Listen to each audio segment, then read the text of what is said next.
ऊनोकोटी की आध्यात्मिक और प्राकृतिक खूबसूरती को पीछे छोड़ते हुए हमने अपने गाड़ी को स्टार्ट किया और अगरतला की तरफ सफर शुरू कर दिया।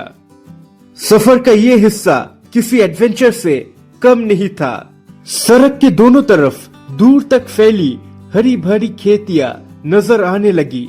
कहीं गाय और पशु शांतिपूर्ण तरीके से चल रहे थे तो कहीं हवा के साथ लहराते हरे खेत पूरे दृश्य को और भी सुंदर बना रहे थे। बारिश का मौसम है और प्रकृति अभी अपने सबसे खूबसूरत रूप में है।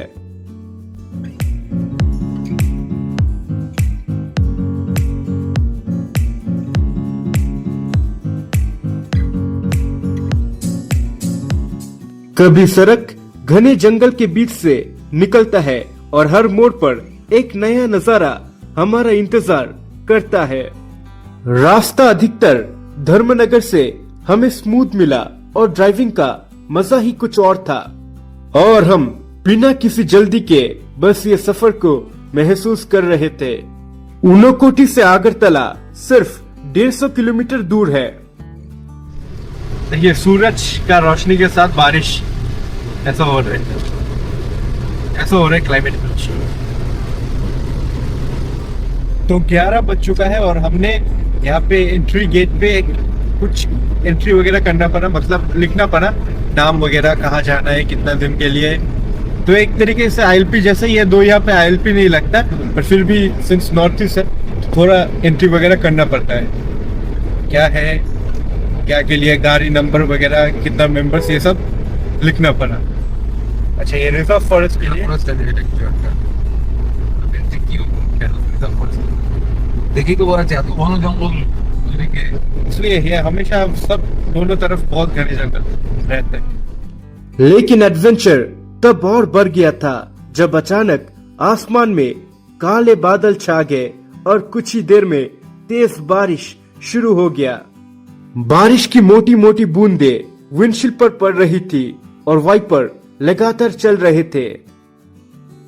सड़क पर पानी की चमक और बारिश में डूबी हुई हरियाली पूरे सफर को एक सिनेमैटिक फील दे रहा था।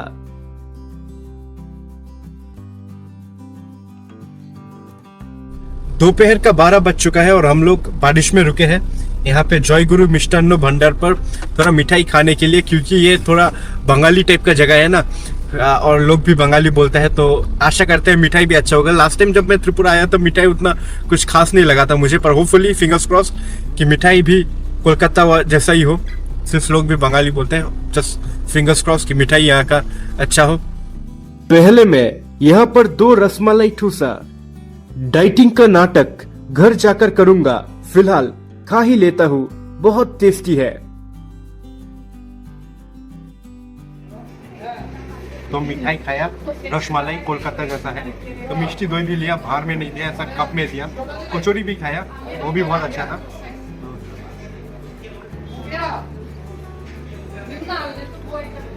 ये है मिष्टी दही, कैसा है खाने में? एकदम कोलकाता जैसा। फिर धीरे धीरे ऊनोकोटी से हम घुसे खोवाई डिस्ट्रिक्ट में। ये है खोवाई रिवर, खोवाई बोलते हैं। ऐसा लग रहा था जैसे हम किसी ट्रैवल डॉक्यूमेंट्री का हिस्सा हो, लेकिन अब त्रिपुरा के सड़के एक अपनी अलग कहानी सुनाने वाला था। हम जब पहली बार आए थे तब रास्ता बहुत ही पतला था, अभी थोड़ा चौड़ा किया है, कुछ जगह पर खराब है, पर उतना प्रॉब्लम नहीं कर रहा है, हमारा गाड़ी भाग रहा है। और जंगल तब बहुत घना था, अभी बहुत घना है, देखिए कितना घना है जंगल, पर तब तो और भी घना था। मतलब पेड़ के ऊपर देखो तो बंदर दिखेगा आपको, फिर वो पैरट्स दिखेगा, ठीक है, बहुत घना जंगल था, जिसको पूरा रेन फॉरेस्ट बोलते हैं, प्रॉपर ट्रॉपिकल रेन फॉरेस्ट जैसा। ये देखिए guys, thank you visit again लिखा है, पर ऐसा रास्ते से और तो नहीं आना है। ये देखिए रास्ते, मतलब जो पूरा रास्ता मिला है एक कैपिटल सिटी तक जाने वाला रास्ता, मैं असली वाला रिव्यू देता हूँ, इतना खराब था। होपफुली किसी दिन बनाए या ना बनाए हम लोग को और फर्क नहीं पड़ता, ये तो लास्ट टाइम ही होगा गाड़ी से आना। अगर देखेंगे कि फ्यूचर में कोई एक्सप्रेसवे बना दिया, कुछ बना दिया तो फिर देखा जाएगा, वरना तो नहीं। खोवाई से कुछ दूर आगे बढ़ने पर रोड का हालत काफी खराब हो गया। बड़े बड़े गड्ढे, कीचड़ से भरी सड़क और हर कुछ मीटर पर गाड़ी को संभल कर निकालना पड़ रहा था।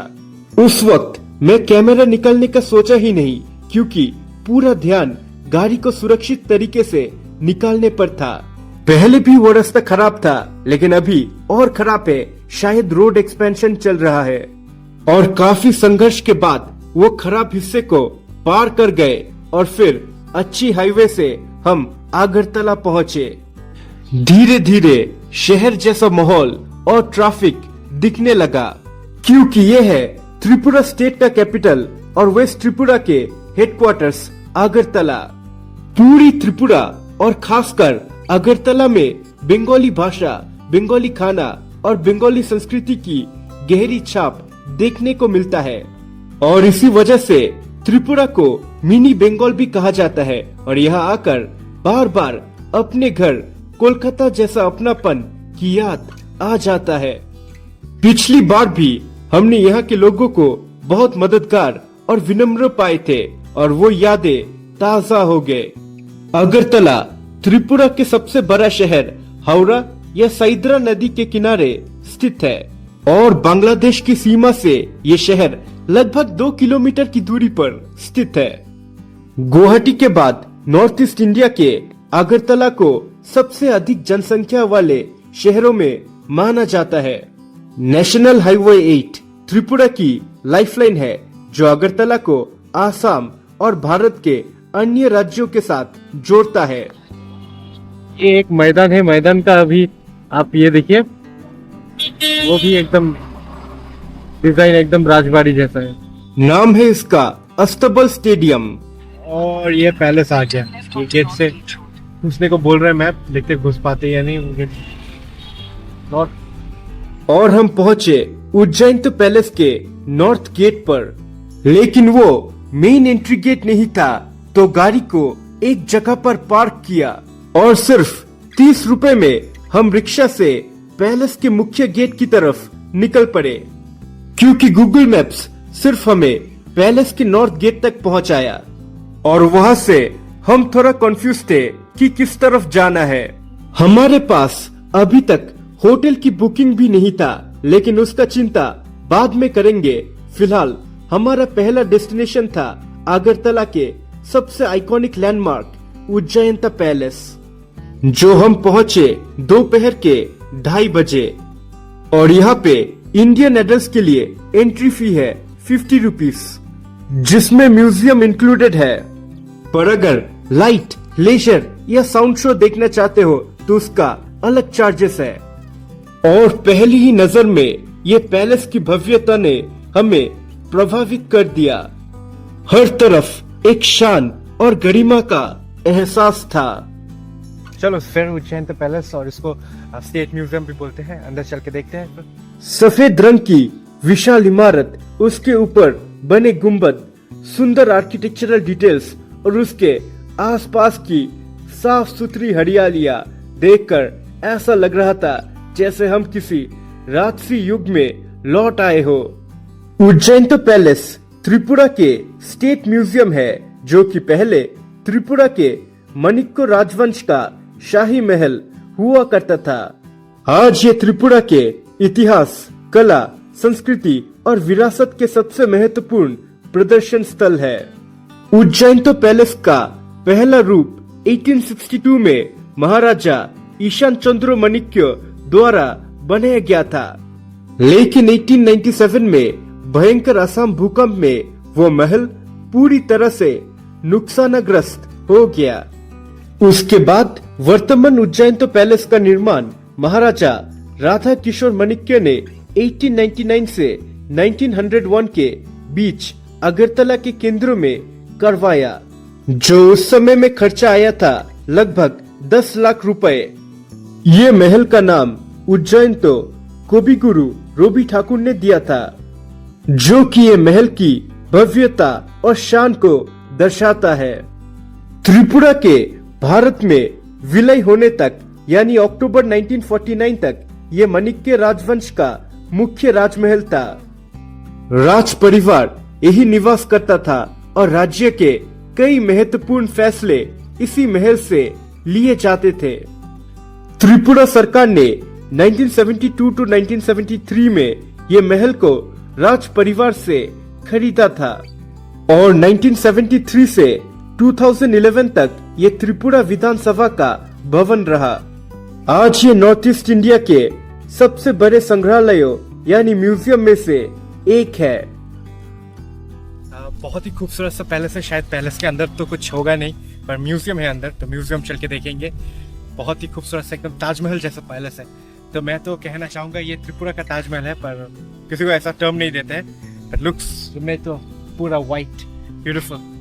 और साइड में एक लेक भी है। साइड का चीज़ बाद में देखेंगे, पहले अंदर चल के देखते हैं। चलो, तो यहाँ से म्यूजियम अंदर जा सकते हैं। म्यूजियम की एंट्री यहाँ से है। चलो देखते हैं। बड़ी खूबसूरत आर्किटेक्चर है इसका। These are curved stone pillar found at Amarpur. 25 सितंबर 2013 को भारत के तत्कालीन वाइस प्रेसिडेंट मोहम्मद हमीद अंसारी ने इसे स्टेट म्यूजियम के रूप में इनॉग्रेट किया। उज्जैन पैलेस को इंडो सारेसनिक स्टाइल में डिजाइन किया गया है।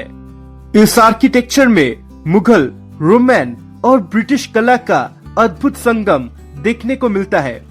महल 2 मंजिला है और इसके ऊपर 3 बड़े गुंबद बने हुए हैं, जिसमें से सबसे बड़ा गुंबद लगभग 86 फीट ऊंचा है। पैलेस का कैंपस लगभग 250 एकड़ के जमीन पर फैला हुआ है।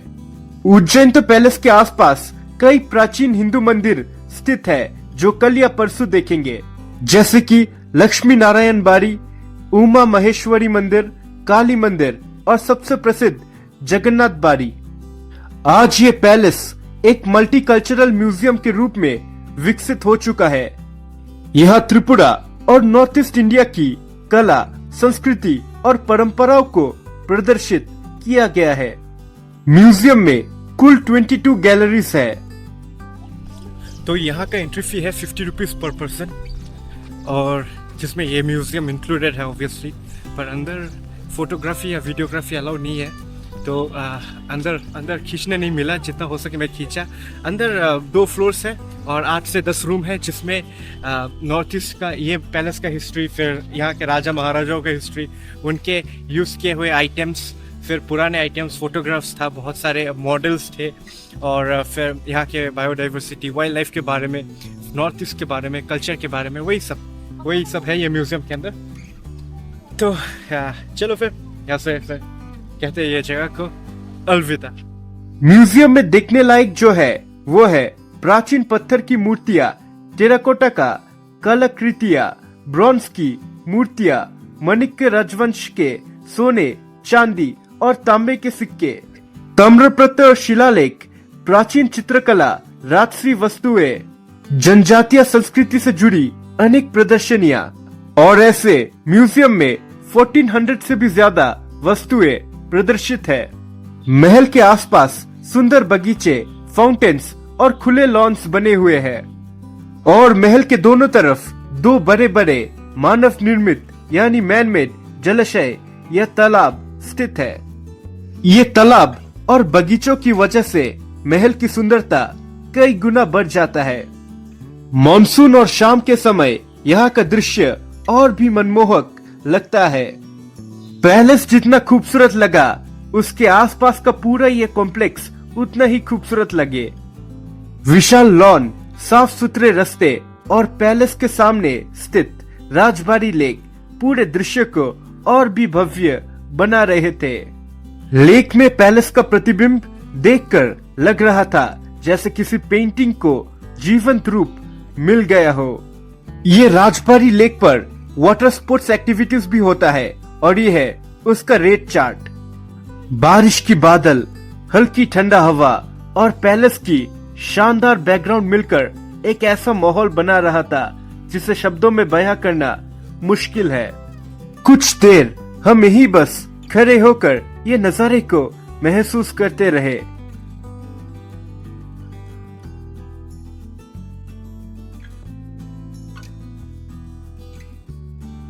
तो ये लेक जितना मुझे लग रहा है ये राजबाड़ी लेक है।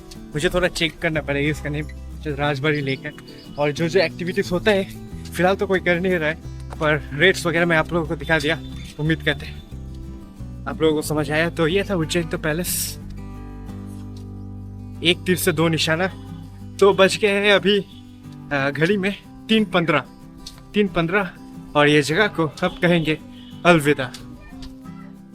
उज्जैन तो पैलेस सिर्फ एक इमारत नहीं लगा, बल्कि त्रिपुरा की विरासत, इतिहास और गौरव का जीवंत प्रतीक महसूस हुआ।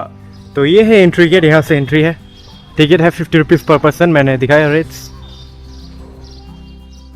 और उज्जैन तो पैलेस में 1 घंटा बिताने के बाद अब दोपहर के 3:30 बज चुके थे और हमने सोचा कि आज के लिए रेस्ट करने का। और पैलेस से कुछ ही दूर डैड ने एक अच्छा सा होटल ढूंढ लिया जहां आज और कल का रात गुजरने वाले हैं। तो अगरतला में हमारा पहला दिन यादों, इतिहास और खूबसूरत अनुभवों से भर चुका था, लेकिन सफर अभी बाकी है मेरा दोस्त। तो मैं जब यहाँ पे पहली बार आया था, एक तो भयंकर गर्मी था, आज भी गर्मी है पर थोड़ा क्लाउडी है तो बोलकर उतना, पर उस टाइम बहुत धूप था और उस दिन बंद भी था। तो यहाँ से पिक्चर खींच के चले गए थे और आज अंदर गए, तो इतना तो मुझे याद है ही। चलो फिर तो मिलेंगे कल डे 2 पर। Until then, Rahul signing of.